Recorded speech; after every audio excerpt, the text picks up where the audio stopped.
স্পষ্ট ভাষায় বলে দিতে চাই, বঙ্গবন্ধু শেখ মুজিবুর রহমানকে হত্যা করা হয়েছে, মাদ্রাসার ছাত্র নেই। জিয়াউর রহমানকে শহীদ করা হয়েছে, মাদ্রাসার ছাত্র নেই। বলিয়ারটিদের হামলা করা হয়েছে, মাদ্রাসার ছাত্র নেই। খাদিজাকে কুপিয়ে রক্তাক্ত করা হয়েছে, মাদ্রাসার ছাত্র নেই। ঐশীর মতো কুলাঙ্গার মেয়ে যে নিজ বাবা মাকে কুপিয়েছে, সেখানেও মাদ্রাসার ছাত্র নেই। সাগর রুনিকে গলা কেটে হত্যা করেছে, মাদ্রাসার ছাত্র নেই। প্রেসিডেন্ট এরশাদের রহস্যময় মৃত্যুর পিছনেও মাদ্রাসার ছাত্র নেই। শুধু তাই নয়, আরো কিছু তথ্য বলে দিতে চাই। বাংলার বাঘ, পৃথিবীর সকল মুসলমানদের হৃদয়ের স্পন্দন, সাইদি সাহেবকে কারাগারে বদ্ধ করে মারার পিছনেও মাদ্রাসার ছাত্র নেই।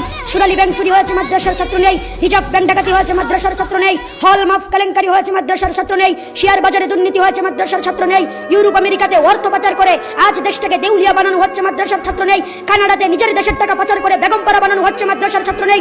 শুধু তাই নয়, টেকনাফ থেকে তেতুলিয়া, রূপসা থেকে পাথুরিয়া, সুন্দরবন থেকে বান্দরবন, সারা বাংলাদেশকে চ্যালেঞ্জ করে বলতে পারবো, স্বাধীনতার ইতিহাস থেকে আজ পর্যন্ত, পৃথিবীর শুরু থেকে আজ পর্যন্ত যে কোন দেশে যত বড় বড় দুর্ঘটনা হয়েছে, কোন একটা দুর্ঘটনার সাথে মাদ্রাসার ছাত্ররা কিংবা কোন আলেম জড়িত আছে, ওই রকম প্রমাণ দ্বারা কেউ দিতে পারবে না।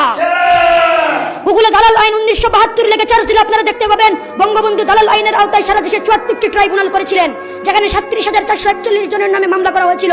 22 জনের ফাঁসি হয়েছে, 68 জনের যাবজ্জীবন কারাদণ্ড হয়েছে, 752 জনের বিভিন্ন মেয়াদে কারাদণ্ড দেওয়া হয়েছিল।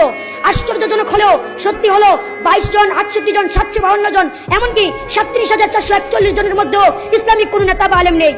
এটাই হচ্ছে ঐতিহাসিক সত্য, হিস্টোরিক্যাল ফ্যাক্ট। যারা এগুলো আবিষ্কার করে তারা হয়তো মিথ্যা বলছে, যা মুনাফিকের প্রথম লক্ষণ, আর না হয় তারা ঐতিহাসিক সত্য, হিস্টোরিক্যাল ফ্যাক্ট জানে না। আসলে আমরা এগুলো করে লাভ কি? দুনিয়াতে চিরদিন থাকবো না, দুনিয়া চিরদিনের নয়। মৃত্যুর কতদিন পর মানুষের কি হবে? নাক পচতে শুরু করবে 3 দিন পর, নখ খসে যাবে 6 দিন পর, পেট ফেটে যাবে 10 দিন পর, চোখ গলে যাবে 17 দিন পর, হাড় থেকে মাংস খসে যাবে 60 দিন পর, হাড়গুলো পৃথক হয়ে যাবে 90 দিন পর, হাড়গুলো মাটির সাথে মিশে যাবে 60 বছর পর। সুতরাং আমি মনে করি, আলেম উলামাদেরকে এভাবে গালি দেওয়া, আলেম উলামাদেরকে দেখতে না পারা, নবীর ওয়ারিসদেরকে সমাজ থেকে বের করে দেওয়া, এটা কোনো মুসলমানদের বৈশিষ্ট্য নয়। আমরা যেন আলেম উলামাদেরকে শ্রদ্ধা করে, আলেম উলামাদেরকে সম্মান করে আমরা আমাদের জীবন যাপন করতে পারি। আল্লাহ রাব্বুল আলামিন যেন আমাদেরকে সেই তৌফিক দান করেন। সকলে বলে আমিন। ওয়া আখির দাওয়ানা আনিল হামদুলিল্লাহি রাব্বিল আলামিন। আসসালামু আলাইকুম ওয়া রাহমাতুল্লাহি ওয়া বারাকাতুহু।